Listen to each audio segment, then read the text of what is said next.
پیارے بچوں، ہم نے عقائد اسلام اور ارکان اسلام کو بہت اچھے طریقے سے کلاس میں یاد کیا تھا۔ اس کی دہرائی کرتے ہوئے عقائد اور ارکان کی پہچان کریں۔ عقائد اسلام کی تفصیلی پڑھائی کرتے ہیں۔ سب سے پہلے ہے اللہ تعالیٰ پر ایمان۔ اللہ تعالیٰ پر ایمان سے مراد یہ ہے کہ اس دنیا کو پیدا کرنے اور اسے چلانے والا صرف اللہ تعالیٰ ہے۔ وہ اپنی ذات اور صفات میں یکتا ہے، یعنی وہ اپنی ذات میں یا اپنے آپ میں اور اپنی خوبیوں میں صرف اور صرف واحد ہے، ایک ہے، کوئی اس کا شریک نہیں۔ وہی ہر چیز کا حقیقی مالک ہے، یعنی اصلی مالک ہے۔ سب کا وہی رازق ہے، یعنی سب کو وہی رزق دینے والا ہے۔ زندگی اور موت اسی کے ہاتھ میں ہے۔ صرف وہی عبادت کے لائق ہے۔ وہ ہمیشہ سے ہے اور ہمیشہ رہے گا۔ وہ بہت زیادہ مہربان اور بہت رحم کرنے والا ہے۔ عقیدہ توحید تمام عقائد کی بنیاد ہے۔ پیارے بچوں، اس دنیا میں جتنے بھی رسول، نبی اور جتنے بھی انبیاء کرام اس دنیا میں آئے ہیں، ان تمام کا عقیدہ توحید تھا اور وہ اس پر عمل پیرا تھے، جس کا مختصر اور جامع بیان سورہ اخلاص میں موجود ہے۔ قرآن پاک کی سورہ اخلاص کا اگر ہم ترجمہ کرتے ہیں تو وہاں ہمیں مکمل طور پر اس بات کا پتہ چلتا ہے کہ اللہ سبحانہ تعالیٰ صرف ایک ہے اور اس کا کوئی شریک نہیں۔ فرشتوں پر ایمان۔ فرشتے اللہ تعالیٰ کی نوری مخلوق ہیں، یعنی اللہ تعالیٰ نے انہیں نور سے پیدا کیا ہے۔ انہیں کھانے پینے اور سونے کی ضرورت نہیں ہے۔ وہ ہر وقت اللہ تعالیٰ کی عبادت میں مصروف رہتے ہیں اور کبھی بھی اللہ تعالیٰ کی نافرمانی نہیں کرتے، یعنی اللہ تعالیٰ کے احکامات کو کبھی بھی انکار نہیں کرتے۔ وہ اس دنیا میں بھی اللہ تعالیٰ کے حکم سے کئی فرائض انجام دیتے ہیں۔ 4 مشہور فرشتوں کے نام یہ ہیں: حضرت جبرائیل علیہ السلام، ان کا کام انبیاء علیہم السلام تک وحی پہنچانا تھا۔ حضرت میکائیل علیہ السلام، ان کا کام بارش برسانا ہے۔ حضرت اسرافیل علیہ السلام، ان کا کام روح قبض کرنا ہے۔ حضرت اسرافیل علیہ السلام، یہ قیامت کے دن سور پھونکیں گے۔ الہامی کتابوں پر ایمان۔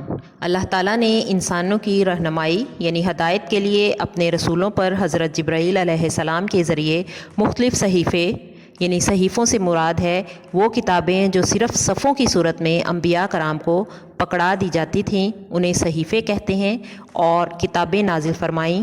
4 مشہور کتابیں یہ ہیں: تورات حضرت موسیٰ علیہ السلام پر نازل ہوئی، زبور حضرت داؤد علیہ السلام پر نازل ہوئی، انجیل حضرت عیسیٰ علیہ السلام پر نازل ہوئی۔ قرآن مجید آخری نبی حضرت محمد صلی اللہ علیہ وآلہ وسلم پر نازل ہوا۔ مسلمان پر لازم ہے کہ وہ تمام الہامی کتابوں اور صحیفوں پر ایمان لائے۔ قرآن مجید میں اہل ایمان کی ایک نشانی یہ بھی بیان کی گئی ہے کہ وہ الہامی کتابوں پر ایمان لاتے ہیں۔ اللہ تعالیٰ کا ارشاد ہے: اور وہ جو ایمان لاتے ہیں اس پر جو نازل کیا گیا تم پر اور اس پر جو نازل کیا گیا تم سے پہلے۔ یہاں مسلمانوں کی یہ نشانی بتائی ہے کہ قرآن مجید سے پہلے جو کتابیں اور صحیفے انبیاء پر نازل ہوئے ان پر مسلمان یقین تو رکھتے ہیں، لیکن عمل صرف قرآن مجید کے احکامات پر کرتے ہیں۔ قرآن مجید آخری آسمانی کتاب ہے جسے محفوظ رکھنے کی ذمہ داری خود اللہ تعالیٰ نے لی ہے، اور یہی قیامت تک کے لیے ہدایت پانے کا واحد ذریعہ ہے، یعنی صرف اور صرف یہی ایک ذریعہ ہے۔ رسولوں پر ایمان۔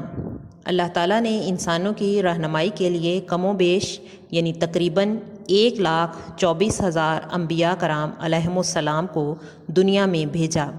ہر نبی نے اللہ تعالیٰ کی وحی سے لوگوں کی رہنمائی کی۔ سب سے پہلے نبی حضرت آدم علیہ السلام ہیں اور حضرت محمد صلی اللہ علیہ وآلہ وسلم سب سے آخری نبی ہیں۔ آپ صلی اللہ علیہ وآلہ وسلم کے بعد کوئی نبی یا رسول نہیں آئے گا۔ سب انبیاء کرام علیہم السلام تمام گناہوں سے پاک تھے۔ اہل ایمان پر لازم ہے کہ وہ سب پیغمبروں پر ایمان لائیں۔ آخرت پر ایمان۔ آخرت کے لفظی معنی بعد میں آنے والی چیز کے ہیں۔ اسلامی تعلیمات کے مطابق اس سے مراد مرنے کے بعد کی زندگی ہے۔ جب دنیا ختم ہو جائے گی تو اللہ تعالیٰ قیامت قائم کرے گا۔ سب انسان دوبارہ زندہ کیے جائیں گے، ان کے اعمال کا حساب ہوگا۔ نیک لوگ جنت میں جائیں گے اور برے لوگ دوزخ میں اپنے گناہوں کی سزا بھگتیں گے۔ آخرت پر ایمان کا سب سے اہم مقصد اور فائدہ یہ ہے کہ اس سے انسان میں نیک اعمال کرنے اور گناہوں سے بچنے کا احساس پیدا ہوتا ہے۔ اس کے علاوہ وہ یقین کامل رکھتا ہے کہ اسے آخرت میں ہر اچھے اور برے عمل کا جواب دینا ہوگا۔ تو پیارے بچوں، آخرت پر ایمان ہمارا پختہ ہونا چاہیے تاکہ ہم اس دنیا میں جو بھی عمل کریں اس کے بارے میں سوچ سمجھ کر عمل کریں کہ اگر ہم نیک کام کریں گے تو اس کا بدلہ بھی نیک ہے، اور اگر ہم برے کام کریں گے تو اس کے بدلے میں بھی ہمیں بری سزا ہی ملے گی۔ نوٹ بک ورک کرنے سے پہلے انڈیکس پیج ریڈی کریں گے۔ سیریل نمبر میں 1، ڈیٹ میں آج کی تاریخ لکھیں گے، اور ٹاپک میں سبق ایمانیات و عبادات، پڑھائی اور مشقی سوالات۔ سبق ایمانیات و عبادات کا ٹائٹل پیج بنائیں گے۔ آپ نے اپنی نوٹ بک پر پیارا سا ٹائٹل پیج بنانا ہے اور اس میں کلر کرنے ہیں۔ نیکسٹ پیج پہ سب کی اشارہ لکھیں گے، جس میں پڑھائی اور مشقی سوالات کے جوابات لکھیں گے۔ پیج ریڈی کرتے ہوئے دن اور تاریخ لکھیں گے۔ آج کا کام، عنوان ایمانیات و عبادات، مشقی سوالات۔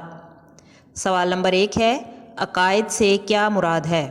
اس کا جواب ہے، عقائد کا لفظ عقیدہ کی جمع ہے، جس کا لفظی معنی کسی چیز کو باندھنا یا گرا لگانا ہے۔ شریعت میں اس سے مراد اسلام کے بنیادی نظریات پر پختہ یقین رکھنا ہے۔ یہی نظریات عقائد کہلاتے ہیں۔ سوال نمبر 2 ہے، اسلام کے بنیادی عقائد کون سے ہیں؟ اس کا جواب ہے، اسلام کے 5 بنیادی عقائد ہیں۔ اللہ تعالیٰ پر ایمان، فرشتوں پر ایمان، الہامی کتابوں پر ایمان، رسولوں پر ایمان، اور آخرت پر ایمان یا مرنے کے بعد دوبارہ زندگی۔ اگلا سوال ہے، اللہ تعالیٰ پر ایمان سے کیا مراد ہے؟ اس کا جواب ہے، اللہ تعالیٰ پر ایمان سے مراد یہ ہے کہ اس دنیا کو پیدا کرنے اور چلانے والا صرف اللہ تعالیٰ ہے۔ وہ اپنی ذات اور صفات میں یکتا ہے، کوئی اس کا شریک نہیں ہے۔ وہی ہر چیز کا حقیقی مالک ہے، سب کا وہی رازق ہے۔ سوال ہے، 4 مشہور فرشتے کون کون سے ہیں؟ اس کا جواب ہے، 4 مشہور فرشتے یہ ہیں: حضرت جبرائیل علیہ السلام، حضرت میکائیل علیہ السلام، حضرت عزرائیل علیہ السلام اور حضرت اسرافیل علیہ السلام۔ پیارے بچوں، یہ کام آپ نے اپنی نوٹ بک پر بہت اچھے سے کرنا ہے۔ کچھ بچوں نے تو کلاس میں یہ بہت اچھا کام کیا تھا، اور جو بچے یہ کام نہیں کر سکے وہ اس کو اچھے سے اپنی نوٹ بک پر لکھیں گے۔ نیکسٹ سوال ہے، خالی جگہ پر کریں۔ پہلی خالی جگہ میں ہے، عقیدہ کے لفظی معنی کسی چیز کو ڈیش ہے، یعنی باندھنا ہے۔ فرشتے اللہ تعالیٰ کی نوری مخلوق ہیں۔ حضرت عزرائیل کا کام جانداروں کی روح قبض کرنا ہے۔ بارش برسانا حضرت میکائیل کا کام ہے۔ سب سے آخری رسول حضرت محمد صلی اللہ علیہ وآلہ وسلم ہیں۔ ایمانیات میں اسلام کے ڈیش بنیادی عقائد شامل ہیں۔ 5 بنیادی عقائد شامل ہیں۔ عبادات میں اسلام کے 5 بنیادی ارکان شامل ہیں۔ زبور حضرت داؤد علیہ السلام پر نازل ہوئی۔ تورات حضرت موسیٰ علیہ السلام پر نازل ہوئی۔ اللہ تعالیٰ نے انسانوں کی رہنمائی کے لیے 1,24,000 انبیاء کرام کو دنیا میں بھیجا۔ کالم الف کو کالم بے سے ملائیں۔ کالم الف ہے، زندگی اور موت اللہ تعالیٰ کے ہاتھ میں ہے۔ فرشتوں کو کھانے پینے اور سونے کی ضرورت نہیں ہے۔ انجیل حضرت عیسیٰ علیہ السلام پر نازل ہوئی۔ قرآن مجید حضرت محمد صلی اللہ علیہ وآلہ وسلم پر نازل ہوا۔ پیارے بچوں، آپ نے معروضی ورک شیٹ اسلامیات کی نوٹ بک پر neat and clean handwriting میں کرنی ہے۔ آج کا کام یعنی ڈائری ورک ہے، سبق ایمانیات و عبادات کا ٹائٹل پیج بنائیں اور سب کی اشارہ لکھیں۔ مشقی سوالات نوٹ بک پر لکھیں۔ تو پیارے بچوں، آپ میں سے بہت سے بچوں نے یہ کام کلاس میں کمپلیٹ کر لیا تھا۔ تو یہ جن بچوں نے کام کمپلیٹ نہیں کیا وہ نیٹ ہینڈ رائٹنگ میں اپنی نوٹ بک کو مکمل کریں گے، اور ساتھ ہی ساتھ جن بچوں نے یہ کام مکمل کر لیا ہے وہ اس کی دہرائی کریں گے۔ آج کی اچھی بات، انسان کے ذمہ اللہ کا حق سب حقوق سے بڑا حق ہے۔ پیارے بچوں، ہمیشہ اللہ کا حق ادا کرنے میں دیر نہ کریں۔ مثال کے طور پر نماز وقت پر پڑھیں اور اس کی نعمتوں کا شکر ادا کریں۔ ہمارا آج کا سبق یہاں مکمل ہوتا ہے۔ امید کرتی ہوں آپ کو اس کی اچھے سے سمجھ آ گئی ہوگی۔ اپنا خیال رکھیے گا۔ اللہ نگہبان۔